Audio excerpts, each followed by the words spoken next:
I don't expect you to believe me. Honestly, if someone had told me this story a year ago, I would have laughed in their face. I would have said they got lost, panicked, and let their imagination fill in the blanks. But after what happened to me in Hoia Baciu Forest, I don't laugh anymore. There are hundreds of stories about that forest. People talk about strange lights drifting between the trees, compasses that stop working, electronic equipment dying for no reason, hours disappearing without explanation. Most people dismiss it as internet folklore. That's exactly what I thought, until I decided to spend one night there. Looking back, I wish I had listened to the old woman at the entrance. She only said one sentence before I walked into the forest. If the forest becomes quiet, leave immediately. At the time, I smiled, thanked her, and kept walking. I didn't understand what she meant. I do now. I've always loved exploring abandoned places and locations with strange histories.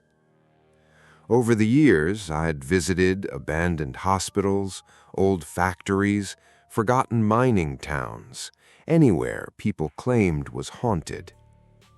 Every single time, I came home with nothing more than photographs and stories. So, when I finally planned a trip to Romania, there was only one place I cared about visiting: Hoia Baciu Forest. If you've never heard of it, it's often called one of the most haunted forests in the world. Some people claim they've seen glowing lights. Others talk about hearing voices with nobody around. There are stories of people losing hours they can't account for. Even experienced hikers have described an overwhelming feeling that something was watching them from just beyond the trees.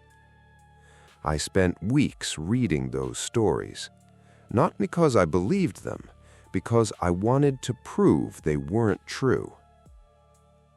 My backpack was filled with everything I thought I'd need: a DSLR camera, a headlamp, 2 flashlights, extra batteries, a compass, a GPS, a portable radio, food, water, a power bank. I wanted to remove every possible explanation. If something happened, I wanted evidence. I arrived just before sunset. The parking area wasn't very busy. A few hikers were walking back toward their cars while I was getting ready to head in. Most of them looked exhausted. One older couple walked past me without saying a word, but another man stopped. He looked at the camera hanging around my neck. "You staying after dark?" I nodded. He didn't smile. He just said, "Don't follow anyone you see." Before I could ask what he meant, he kept walking toward the parking lot. I remember laughing to myself. People loved adding mystery to places like this.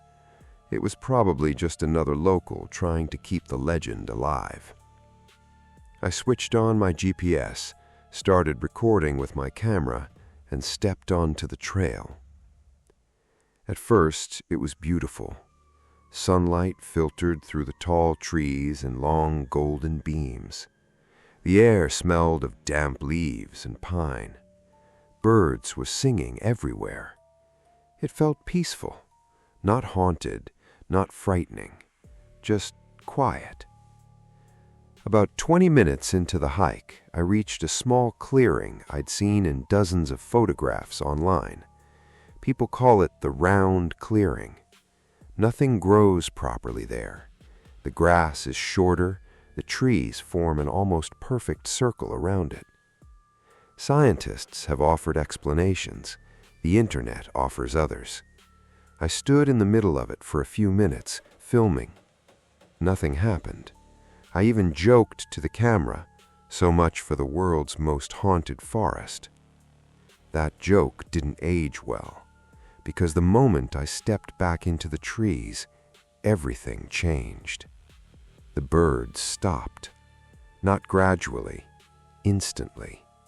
1 second they were everywhere, the next, nothing. No chirping, no insects, no wind, just silence. Not the kind of silence you hear at night, the kind that makes your ears ring because there is absolutely nothing else. I stopped walking. So did the silence. I know that sounds strange, but it felt alive, like the forest itself was waiting. I looked around. Nothing moved. Not a single branch, not a single leaf. Even the air felt still. I checked my phone. No signal. That wasn't surprising. Then I looked at my GPS. The screen flickered once, twice, then froze completely. I frowned and tapped it. No response. The batteries were full less than an hour earlier. I reached for my compass. The needle spun slowly, then kept spinning, round and round, never settling. That's when I heard it. A single footstep behind me. Not loud, not close, just one step. I turned around immediately. The trail behind me was empty. I waited. Nothing. I convinced myself it was probably a branch falling somewhere in the distance. I started walking again. 1 step, then another. And just as I took my 3rd step, I heard it again. 1 footstep, perfectly matching my pace, but always 1 step behind. I stopped walking. The sound stopped too. My heartbeat was suddenly so loud that it felt like it was echoing through the trees. I turned around again. Nothing. The trail behind me stretched between the pines, completely empty. I told myself there had to be a simple explanation. Maybe another hiker was farther back on the path. Maybe the forest was carrying sound in a strange way. So I called out, "Hello?" My voice sounded wrong, not distorted, just swallowed. The forest didn't echo at all. It was like the sound died a few feet away from me. No answer came back. I stood there for another minute before forcing myself to keep moving. I didn't hear the footsteps again. For a while. The trail began to narrow, and the trees grew thicker around me. The light faded much faster than I expected. Even though the sun hadn't fully set yet, the forest already looked like early night. I checked my watch. 7:41 p.m. I remember the exact time because I looked at it 3 times trying to calm myself down. Then I noticed something else. My camera had stopped recording. I hadn't touched it. The battery indicator showed full charge, but the recording timer had frozen. I turned it off and back on. The screen came back normally, but for some reason, the last 10 minutes of footage were missing. Not corrupted. Missing, as if they had never been recorded. I started filming again and kept walking. That's when I saw the light. At first, I thought it was another hiker's flashlight. A faint white glow moved between the trees about 50 meters ahead of me. Relief washed over me. I was actually glad to see another person. "Hey!" I shouted. The light stopped. For a second, it hung perfectly still between the trees. Then It moved deeper into the forest. I followed it, not because I was scared anymore, but because I wanted to catch up and ask if they were having problems with their equipment too. The light stayed just far enough ahead that I could never reach it. Every time I got closer, it slipped behind another cluster of trees. I kept walking. 5 minutes, 10 minutes, maybe longer. Then I stepped into a clearing and realized I'd never seen this part of the forest before. The trail was gone. Completely gone. I turned in a slow circle. Trees in every direction. No path, no footprints, no sign that anyone had been there. The light had vanished. My stomach tightened. I checked my watch. Still 7:41 p.m. The second hand wasn't moving. I tapped the glass. Nothing. I pulled out my phone. The screen lit up immediately. 11:58 p.m. I stared at it, convinced I was reading it wrong. Almost midnight, but my watch still said 7:41. I felt the first real wave of panic then. I picked a direction and started walking, trying to find the trail again. After a few minutes, I saw a tree with a distinctive split trunk and a patch of white fungus growing near its base. I remembered it clearly. I'd passed that tree earlier.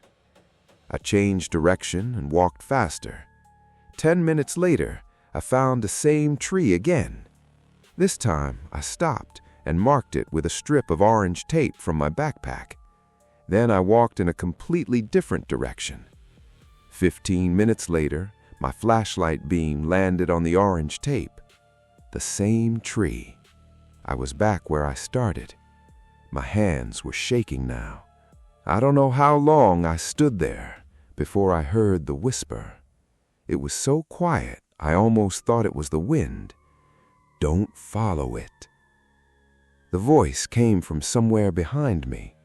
I spun around. No one was there. But this time, I noticed something I hadn't seen before. Footprints. Fresh footprints in the dirt. They started a few feet behind me and led away into the darkness between the trees. Only one set, not mine. I stared at them, trying to decide whether to follow them. Then I remembered the man at the parking lot. Don't follow anyone you see. I backed away from the footprints and turned my flashlight toward the trees. For a split second, I saw a silhouette standing between two trunks. Tall, perfectly still, no face, just a dark human shape watching me. I raised the flashlight higher. The silhouette was gone. That's when my radio crackled. Static filled the speaker for several seconds. Then a voice came through. My own voice. Turn around. I froze. The radio crackled again. Turn around. I slowly turned. The trail was there, clear as day, exactly where it should have been. I don't know where it came from. 1 second there was nothing, and the next second the path stretched away through the trees like it had been there the entire time. I didn't question it. I ran. I ran until my lungs burned and my legs felt numb. Branches scraped my arms. I nearly fell twice, but I kept going. Eventually, I saw the parking lot lights through the trees. I burst out of the forest and collapsed beside my car. The lot was empty, completely empty. Even the ticket booth was dark. I checked my phone again. The date had changed. I had entered the forest on Friday evening. My phone said Sunday morning. I sat there for a long time, trying to convince myself it was a mistake, a software glitch, a dead battery, anything. When I finally got home, I checked the footage from my camera. Most of it was normal. The parking lot, the trail, the clearing. Then, near the end, there was a single clip I don't remember recording. The camera was pointed at me from several meters away. I was standing in the clearing, looking directly at the lens. Behind me, between the trees, a tall, dark silhouette stood perfectly still. And just before the video ended, it stepped closer.